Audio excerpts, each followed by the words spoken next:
नमस्कार दोस्तों, साथी क्लासेस के YouTube चैनल में आपका स्वागत है। दोस्तों, आज के वीडियो का हमारा टॉपिक है आधुनिक भारत इतिहास के प्रमुख क्रांति, विद्रोह एवं आंदोलन।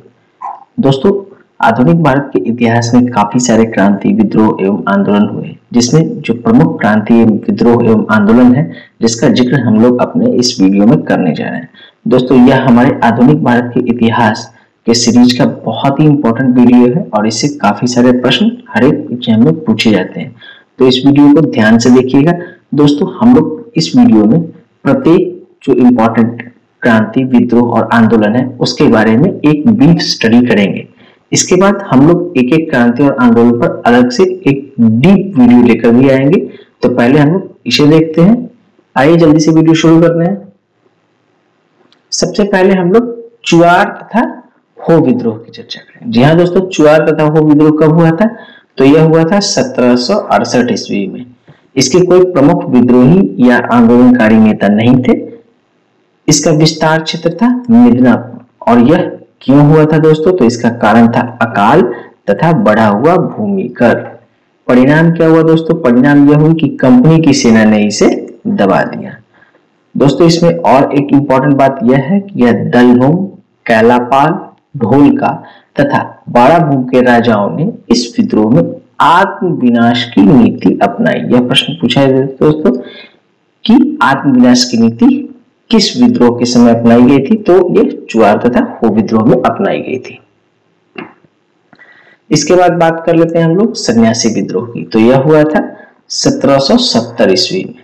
इसके भी कोई प्रमुख आंदोलनकारी या विद्रोही नेता नहीं थे। इसका विस्तार क्षेत्र था बंगाल। इसका कारण क्या हुआ था दोस्तों? तो इस विद्रोह का कारण था तीर्थ स्थानों पर आने जाने से रोक। तीर्थ स्थानों पर आने जाने से जो रोक लगाया था, इसके कारण यह विद्रोह हुआ था। इसका परिणाम क्या हुआ था दोस्तों? तो वारेन हेस्टिंग्स जो उस समय गवर्नर जनरल थे, तो उन्होंने लंबे अभियान के बाद इसे दबा दिया था। इस विद्रोह का उल्लेख दोस्तों बंकिम चंद्र चटर्जी के जो उपन्यास आनंद मठ है उसमें किया गया। यह प्रश्न दोस्तों पूछा जाता है कि बंकिम चंद्र चटर्जी का जो उपन्यास आनंद मठ है उसमें किस विद्रोह की चर्चा की गई? तो उसमें सन्यासी विद्रोह की चर्चा की गई है। इसके बाद बारी आती है दीवान बेला टम्पी का विद्रोह। जी हाँ दोस्तों, दीवान बेला टम्पी का विद्रोह यह हुआ था 1805 ईस्वी में। इसके प्रमुख विद्रोही या आंदोलनकारी नेता जो भी कहें वह थे दीवान बेला टम्पी। इसका विस्तार क्षेत्र था ट्रावनकोर। ट्रावनकोर के जो महाराजा थे उन्हें सहायक संधि पर विवश किया गया था और यही इस विद्रोह का प्रमुख कारण था। जी हाँ दोस्तों, और इसका परिणाम क्या हुआ? परिणाम वही हुआ जो हर विद्रोह का होता था, अंग्रेजों ने इसे दमन कर दिया। इसमें एक प्रमुख बातें जानने की और है दोस्तों कि नायर बटालियन ने दीवान का समर्थन किया था। नायर बटालियन जो थी वो दीवान का समर्थन किया था उसने। भील विद्रोह। भील विद्रोह कब हुआ था दोस्तों? तो यह हुआ था 1812 ईस्वी में। इसके भी कोई प्रमुख विद्रोही नेता नहीं थे। इसका विस्तार क्षेत्र था पश्चिमी तट। यह किस कारण से हुआ दोस्तों? तो यह हुआ था कृषि संबंधी कष्ट एवं नए सरकार का भय। जो कृषि में कष्ट था और जो नए सरकार का भय था, इसके कारण यह भील विद्रोह हुआ था। इसका परिणाम भी यही हुआ। इस विद्रोह को बार बार दबाया गया, पुनः उपद्रवी उठ खड़े होते थे। इसके बाद बारी आती है कच्छ के विद्रोह की। तो कच्छ का विद्रोह कब हुआ था दोस्तों? तो यह हुआ था 1819 ईस्वी में। इसके प्रमुख विद्रोही नेता थे भारमल। जी हाँ दोस्तों, इसके प्रमुख विद्रोही नेता थे भारमल। विस्तार क्षेत्र इसका था कच्छ तथा काठियावाड़। कच्छ के राजा भारमल और झरेजा के समर्थक सरदारों का जो रोष था, उसके कारण यह विद्रोह हुआ था। परिणाम इसका क्या हुआ दोस्तों? अंग्रेजों ने भारमल को हराकर उसका जो अल्पवयस्क पुत्र था उसे सिंहासन पर बिठा दिया। इसके बाद बारी आती है बघेरा के विद्रोह की। तो बघेरा का विद्रोह हुआ था 1818 ईस्वी में और इसके प्रमुख विद्रोही नेता थे बघेरा सरदार। इसका विस्तार क्षेत्र ओखा मंडल था और इसका कारण अधिक कर वसूलना था। इसका परिणाम भी वही हुआ था। 1820 ईस्वी में विद्रोह समाप्त हुआ और यहाँ शांति बहाल हुई थी। इसके बाद बारी आती है वहाबी आंदोलन की। वहाबी आंदोलन हुआ था 1820 ईस्वी में। इसके जो प्रमुख विद्रोही नेता थे उनका नाम था सैयद अहमद, और इसका विस्तार क्षेत्र संपूर्ण भारत था। इसका कारण मुस्लिम राष्ट्र की स्थापना था। इसका परिणाम दोस्तों, अंग्रेजों ने सैन्य अभियान चलाकर इस पर काबू पा लिया था, यानी इसका दमन कर दिया था। इस जो आंदोलन या विद्रोह इसे जो भी कहें, इस आंदोलन का जो मुख्य उद्देश्य था भारत को मुस्लिम देश बनाना था। तो यह प्रश्न पूछा जा सकता है दोस्तों कि किस विद्रोह का उद्देश्य भारत को मुस्लिम राष्ट्र बनाना था, या फिर बहावी आंदोलन का उद्देश्य क्या था? तो इसमें आंसर होगा मुस्लिम राष्ट्र। रमोसी विद्रोह 1822 ईस्वी में हुआ था दोस्तों, और इसके जो विद्रोही नेता थे उनका नाम था चित्तर सिंह।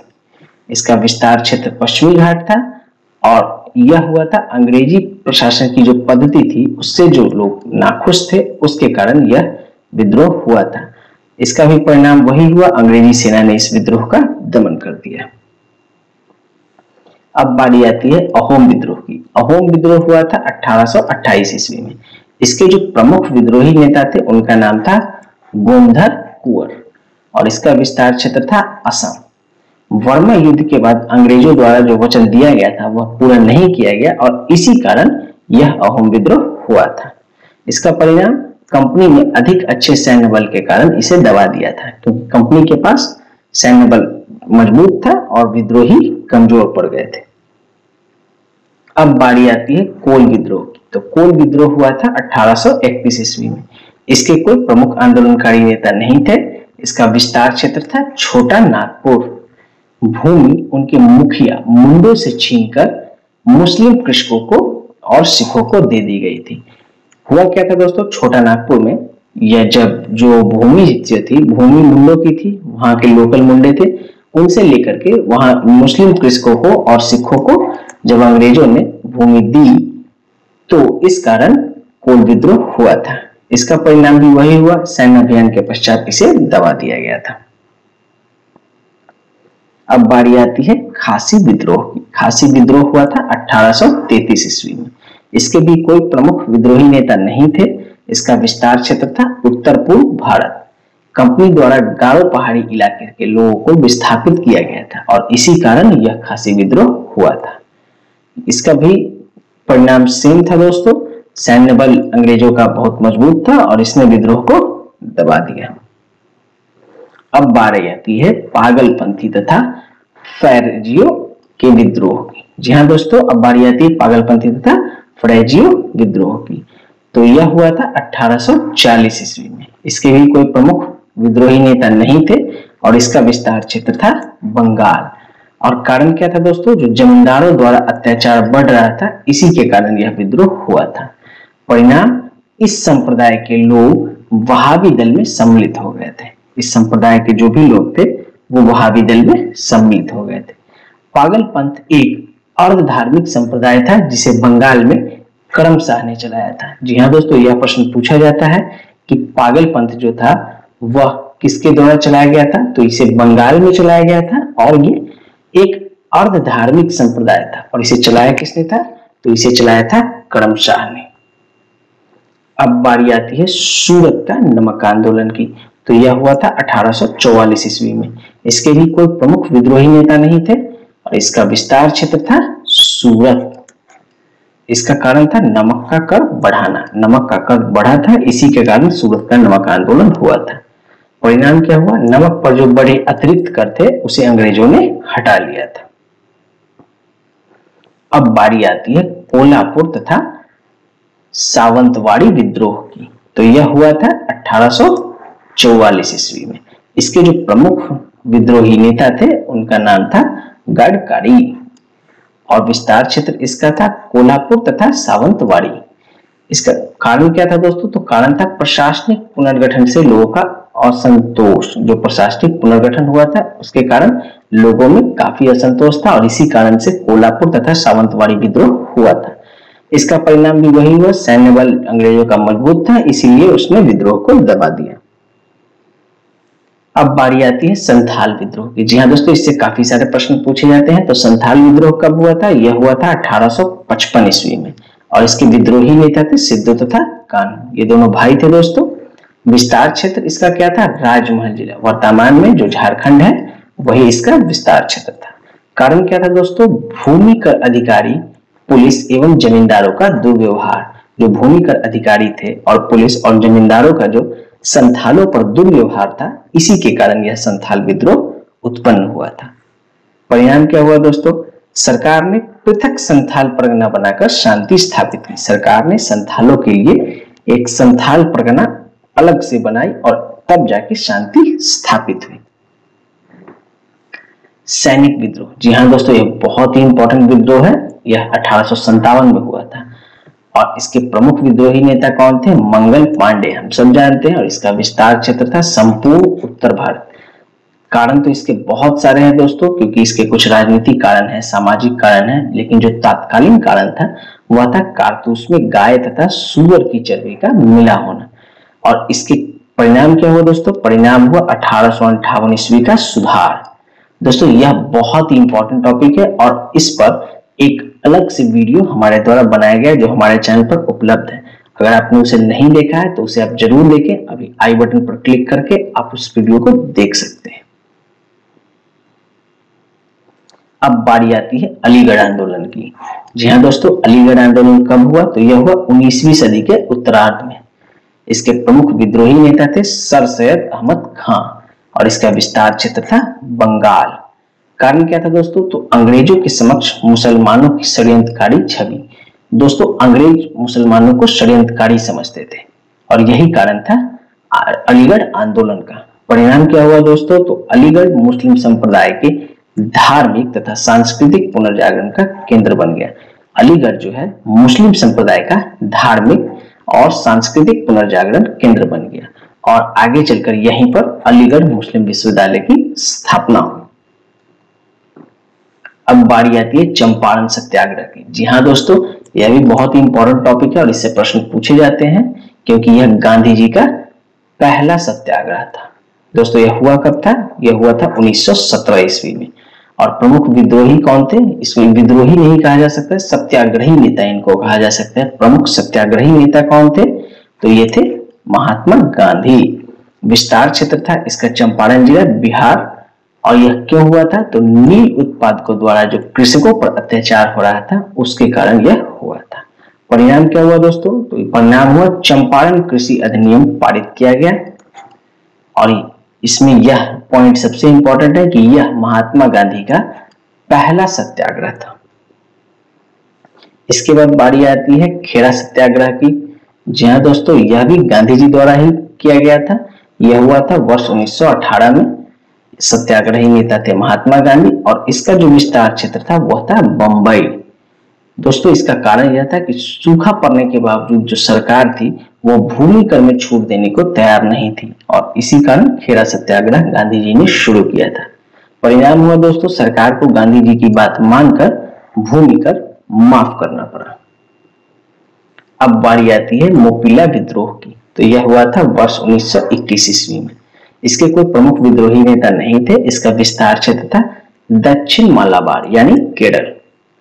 जमींदारों का जो अत्याचार और अंग्रेजों की खिलाफत भरी नीति थी, इसी के कारण मोपिला विद्रोह हुआ था। परिणाम क्या हुआ दोस्तों? आगे चलकर यह आंदोलन खिलाफत आंदोलन में मिल गया था। अब बारी आती है असहयोग आंदोलन की। दोस्तों इससे भी काफी क्वेश्चंस पूछे जाते हैं। तो यह हुआ था वर्ष 1920 ईस्वी में और इसके जो प्रमुख विद्रोही या आंदोलनकारी नेता जिन्हें कह सकते हैं, ऐसे यह आंदोलन था तो आंदोलनकारी नेता जो थे वह कोई नहीं, यह एक संगठन था और उस संगठन का नाम है कांग्रेस, क्योंकि कांग्रेस द्वारा ही असहयोग आंदोलन शुरू किया गया था। इसका विस्तार क्षेत्र संपूर्ण भारत था और कारण क्या था दोस्तों? तो कारण था जलियांवाला बाग का हत्याकांड, जो वर्ष 1919 में जलियांवाला बाग हत्याकांड हुआ था। इसी कारण यह असहयोग आंदोलन शुरू किया गया था। परिणाम क्या हुआ दोस्तों? वर्ष 1922 ईस्वी में चौरी चौरा हत्याकांड के बाद गांधी जी ने आंदोलन वापस कर लिया था, क्योंकि गांधी जी ने कहा था कि यह आंदोलन अहिंसा के साथ होगी। लेकिन जब चौरी चौरा में एक थाने में कुछ अंग्रेज पुलिसकर्मियों को बंद करके जला दिया गया, तब यह घटना हिंसक हुई और इसी से आहत होकर गांधी जी ने असहयोग आंदोलन को समाप्त कर दिया। अब बारी आती है सविनय अवज्ञा आंदोलन की। जी हाँ दोस्तों, तो यह कब हुआ? तो यह 2 बार हुआ था दोस्तों। पहली बार यह वर्ष 1930 में और फिर दोबारा वर्ष 1932 में हुआ। प्रमुख जो इस आंदोलन के नेता थे वह थे महात्मा गांधी और इसका विस्तार क्षेत्र भी संपूर्ण भारत था। इसका कारण था दोस्तों आजादी के लिए अंग्रेजों का विरोध। परिणाम गोलमेज सम्मेलन से संपन्न हुआ दोस्तों, क्योंकि आपको भी पता है कि 3 गोलमेज सम्मेलन हुए थे। पहला गोलमेज सम्मेलन वर्ष 1930 में, दूसरा वर्ष 1931 में और तीसरा वर्ष 1932 में हुआ था। तो ये जो वर्ष 1932 का तीसरा गोलमेज सम्मेलन था, इससे यह परिणाम था सविनय अवज्ञा आंदोलन का। दोस्तों इसमें एक और बात ध्यान रखने की है कि गांधी जी ने दांडी जो समुद्र तट पर था वहां पर अवैध नमक बना करके इस आंदोलन की शुरुआत की थी। जो हम लोग दांडी मार्च सुनते हैं, वह दांडी मार्च से दांडी पहुंचकर गांधी जी ने जब वहां अवैध रूप से नमक बनाया, उसी दिन से यह आंदोलन की शुरुआत हुई थी। अब बारी आती है भारत छोड़ो आंदोलन की। दोस्तों इस आंदोलन के बाद अंग्रेजों ने भारत को छोड़कर चले गए थे और भारत को आजादी मिली थी। यह हुआ था वर्ष 1942 ईस्वी में और इसके जो प्रमुख नेता थे वह थे महात्मा गांधी। विस्तार क्षेत्र जो था इसका था संपूर्ण भारत और इसका जो उद्देश्य था वह उद्देश्य थी आजादी और परिणाम भी मिला इसकी आजादी। दोस्तों ये भारत छोड़ो आंदोलन, सविनय अवज्ञा आंदोलन, असहयोग आंदोलन, ये सब बहुत बड़ा बड़ा टॉपिक है। इन सब टॉपिक्स पर हम एक अलग अलग वीडियो लेकर के विस्तार में फिर से आएंगे। तब तक आप इस वीडियो को देखें और इस वीडियो के बारे में कमेंट जरूर करें। अगर वीडियो अच्छा लगा तो वीडियो को लाइक करें, शेयर करें और अगर अभी तक आपने हमारे चैनल को सब्सक्राइब नहीं किया है तो इसे सब्सक्राइब कर बेल आइकन जरूर दबा दें, ताकि हमारे द्वारा बनाया जाने वाला एग्जाम ओरिएंटेड और इंफॉर्मेटिव वीडियो का नोटिफिकेशन आपको मिलता रहे। धन्यवाद।